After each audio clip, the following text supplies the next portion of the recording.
Hello friends, എല്ലാവർക്കും നമ്മുടെ പുതിയൊരു വീഡിയോയിലേക്ക് സ്വാഗതം. ഇന്ന് നമ്മൾ നല്ലൊരു ഇടിയൻ ചക്ക മസാലക്കറിയുടെ റെസിപ്പി ആയിട്ടാണ് വന്നിട്ടുള്ളത്. ദോശയുടെ കൂടെയും ചോറിൻ്റെ കൂടെയും ചപ്പാത്തിയുടെ കൂടെയൊക്കെ കഴിക്കാൻ പറ്റിയിട്ടുള്ള ഒരു അടിപൊളി മസാലക്കറിയാണ് ഇത്. അപ്പോൾ നമുക്ക് പെട്ടെന്ന് തന്നെ വീഡിയോയിലേക്ക് പോയാലോ.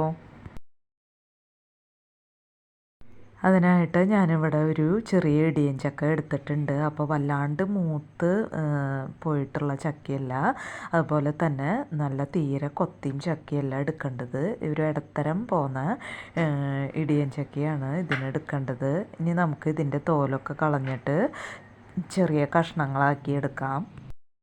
ഇടിയൻ ചക്ക ഞാനിവിടെ കഷ്ണങ്ങളാക്കി എടുത്തിട്ടുണ്ട്. അപ്പോൾ ഈ ഒരു സൈസിലാണ് നമ്മൾ കഷ്ണങ്ങളാക്കി എടുത്തിട്ടുള്ളത്. ഇതിലേക്ക് പാകത്തിനുള്ള ഉപ്പ് ചേർത്ത് കൊടുക്കുന്നുണ്ട്. പിന്നെ ഒരു 1/4 ടീസ്പൂൺ മഞ്ഞൾപ്പൊടി ഇട്ട് കൊടുക്കുന്നുണ്ട്. പിന്നെ ഒരു ടീസ്പൂൺ കാശ്മീരി ചില്ലി പൗഡർ ഇട്ട് കൊടുക്കുന്നുണ്ട്. നന്നായിട്ടൊന്ന് മിക്സ് ചെയ്ത് കൊടുക്കുക. ഇനി നമുക്ക് ഈ ഇടിയൻ ചക്ക ഒന്ന് ഒരു 10 മിനിറ്റ് ഇവിടെ റെസ്റ്റ് ചെയ്യാനായിട്ട് വെക്കാം. ഇനി ഞാനിവിടെ 2 സവാള എടുത്തിട്ടുണ്ട്. ഒരു വലിയ സവാളയും ഒരു ചെറിയ സവാളയാണ് ഞാൻ എടുത്തിട്ടുള്ളത്. പിന്നെ ഒരു 6 വെളുത്തുള്ളി എടുത്തിട്ടുണ്ട്, 4 പച്ചമുളക് എടുത്തിട്ടുണ്ട്, ഒരു തക്കാളി എടുത്തിട്ടുണ്ട്, ഒരു ചെറിയ കഷ്ണം ഇഞ്ചി എടുത്തിട്ടുണ്ട്, കുറച്ച് മല്ലിയില എടുത്തിട്ടുണ്ട്. ഇനി നമുക്ക് ഇത് ഇഞ്ചിയും വെളുത്തുള്ളിയും ഒന്ന് ചതച്ചെടുക്കണം. പിന്നെ സവാളയും തക്കാളിയൊക്കെ ഒന്ന് അരിഞ്ഞെടുക്കണം. ഇപ്പോൾ ഇടിയൻ ചക്ക ഇവിടെ മസാല പുരട്ടി വെച്ചിട്ട് ഒരു 10 മിനിറ്റ് ആയിട്ടുണ്ട്. ഇനി നമുക്കിതൊന്ന് വേവിച്ചെടുക്കാനായിട്ട് ഞാനൊരു കുക്കറിലേക്ക് ഇത് ഇട്ട് കൊടുക്കുന്നുണ്ട്. കുക്കറിന് പകരം നിങ്ങൾക്ക് വേണമെങ്കിൽ സാധാ പാത്രത്തിൽ വേണമെങ്കിൽ ഇത് വേവിച്ചെടുക്കാം. കുക്കറിലാവുമ്പോൾ നമുക്ക് പെട്ടെന്ന് തന്നെ വെന്ത് കിട്ടും. ഇനി ഇതിലേക്ക് 1 കപ്പ് വെള്ളം ഞാൻ ഒഴിച്ചു കൊടുക്കുന്നുണ്ട്. ഇനി കുക്കർ മൂടി വെച്ചിട്ട് ഹൈ ഫ്ലെയിമിൽ ഒരു വിസിലടിച്ചിട്ട് കുക്കർ മാറ്റി വയ്ക്കാം. ഇപ്പോൾ കുക്കർ ഒരു വിസിലടിച്ച് ഞാൻ മാറ്റി വെച്ചിട്ടുണ്ട്. ഇനി ഞാനിവിടെ ഒരു പാൻ അടപ്പത്ത് വെച്ചിട്ടുണ്ട്. അതിലേക്ക് ഒരു 2 ടേബിൾ സ്പൂൺ സൺഫ്ലവർ ഓയിൽ ഒഴിച്ചു കൊടുത്തിട്ടുണ്ട്. അപ്പോൾ സൺഫ്ലവർ ഓയിലോ ഏതെങ്കിലും ഓയിൽ ഒഴിച്ചു കൊടുക്കാൻ നോക്കുക. വെളിച്ചെണ്ണയെക്കാട്ടും നല്ലത് സൺഫ്ലവർ ഓയിലായിരിക്കും. ഇതിലേക്ക് ഒരു 1/4 ടീസ്പൂൺ നല്ല ജീരകം ചേർത്ത് കൊടുക്കുന്നുണ്ട്. പിന്നെ ചതച്ച് വെച്ചിട്ടുള്ള ഇഞ്ചിയും വെളുത്തുള്ളിയും ചേർത്ത് കൊടുക്കുന്നുണ്ട്. നന്നായിട്ടൊന്ന് മിക്സ് ചെയ്ത് കൊടുക്കുക. ഇഞ്ചി വെളുത്തുള്ളി ഒന്ന് മൂത്ത് വരണ വരയ്ക്ക് ഒന്ന് മിക്സ് ചെയ്ത് കൊടുക്കാം. ഇപ്പോൾ ഇഞ്ചിയും വെളുത്തുള്ളിയൊക്കെ ഇവിടെ ഒന്ന് മൂത്ത് വന്നിട്ടുണ്ട്. ഇതിലേക്ക് അരിഞ്ഞു വെച്ചിട്ടുള്ള സവാളയും പച്ചമുളകും ചേർത്ത് കൊടുക്കുന്നുണ്ട്. പിന്നെ മസാലയിലേക്ക് ആവശ്യമുള്ള ഉപ്പും ചേർത്ത് കൊടുക്കുന്നുണ്ട്. നന്നായിട്ടൊന്ന് മിക്സ് ചെയ്ത് കൊടുക്കുക. ഈ സവാള നന്നായിട്ടൊന്ന് വാടി വരണ വരെ നമുക്കിത് മിക്സ് ചെയ്ത് കൊടുത്തുകൊണ്ടിരിക്കാം. ഇപ്പോൾ സവാളയൊക്കെ ഇവിടെ നന്നായിട്ടൊന്ന് വാടി വന്നിട്ടുണ്ട്. ഇനി നമുക്ക് തീ ലോ ഫ്ലെയിമിലാക്കിയിട്ട് ഇതിലേക്ക് കുറച്ച് പൊടികൾ ചേർത്ത് കൊടുക്കാം. ഞാൻ ഇതിലേക്ക് 1/4 ടീസ്പൂൺ മഞ്ഞൾപ്പൊടി ചേർത്ത് കൊടുക്കുന്നുണ്ട്. പിന്നെ ഒരു 2.5 ടീസ്പൂൺ മല്ലിപ്പൊടി ഇട്ട് കൊടുക്കുന്നുണ്ട്.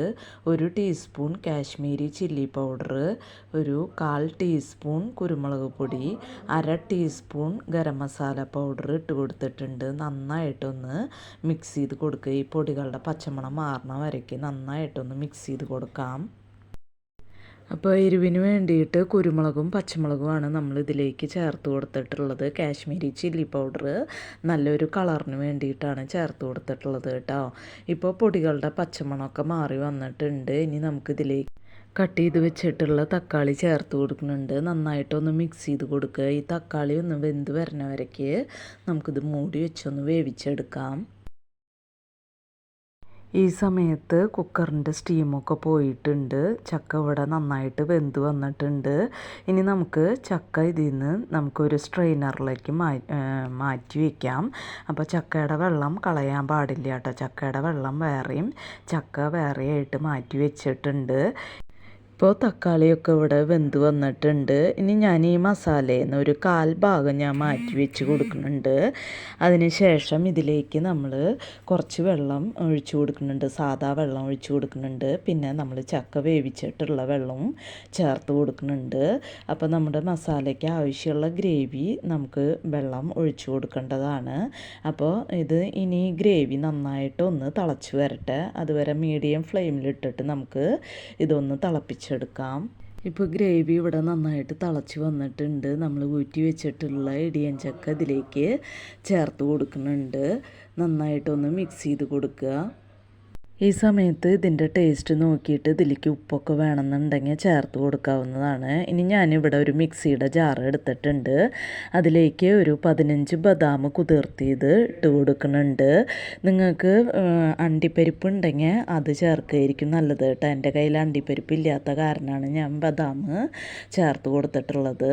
അണ്ടിപ്പരിപ്പ് ഉണ്ടെങ്കിൽ അണ്ടിപ്പരിപ്പ് കുതിർത്തിയത് ചേർത്ത് കൊടുത്താൽ മതി. പിന്നെ നമ്മൾ മാറ്റി വെച്ചിട്ടുള്ള ഒരു 1/4 ഭാഗം മസാല ഉണ്ടല്ലോ, അതും കൂടി ഇട്ട് കൊടുത്തിട്ട് കുറച്ച് വെള്ളം ഒഴിച്ച് നന്നായിട്ട് അരച്ചെടുത്തിട്ടുണ്ട്. ഈ അരപ്പ് നമ്മൾ ഈ മസാലയിലേക്ക് ചേർത്ത് കൊടുക്കുന്നുണ്ട്. ഇപ്പോൾ അരപ്പൊക്കെ ഇവിടെ നന്നായിട്ട് തിളച്ച് വന്നിട്ടുണ്ട്. ഇനി അവസാനമായിട്ട് ഇതിലേക്ക് ഞാൻ ഒരു ടീസ്പൂൺ നെയ്യ് ചേർത്ത് കൊടുക്കുന്നുണ്ട്.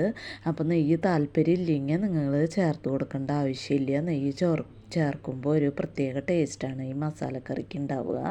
പിന്നെ ഇതിലേക്ക് കുറച്ച് മല്ലിയിലയും ഇട്ട് കൊടുക്കുന്നുണ്ട്. ഇപ്പം നമ്മുടെ ഇടിയൻ ചക്ക മസാലക്കറി ഇവിടെ റെഡി ആയിട്ടുണ്ട്. ഇപ്പോൾ തീയൊക്കെ ഓഫ് ചെയ്ത് കൊടുത്തിട്ടുണ്ട്. ഇപ്പോൾ നമ്മുടെ ഇടിയൻ ചക്ക മസാല ഇവിടെ റെഡി ആയിട്ടുണ്ട്. അപ്പോൾ നല്ലൊരു മസാലക്കറിയാണ് ഇത്. നിങ്ങളിതുവരെ ട്രൈ ചെയ്ത് നോക്കിയിട്ടില്ലെങ്കിൽ ഒന്ന് ട്രൈ ചെയ്ത് നോക്കിയിട്ട് അഭിപ്രായങ്ങളൊക്കെ ഒന്ന് കമൻസായിട്ട് പറയണം കേട്ടോ. അപ്പോൾ ചോറിൻ്റെ കൂടെയും ചപ്പാത്തിയുടെ കൂടെയൊക്കെ കഴിക്കാൻ നല്ലൊരു ബെസ്റ്റ് കോമ്പിനേഷനാണ് ഇത്. അപ്പോൾ ഇത്രയേ ഉള്ളൂ ഇന്നത്തെ വീഡിയോ. ഇനി നമുക്ക് മറ്റൊരു വീഡിയോയുമായി കാണാം. അതുവരേക്കും താങ്ക് യു.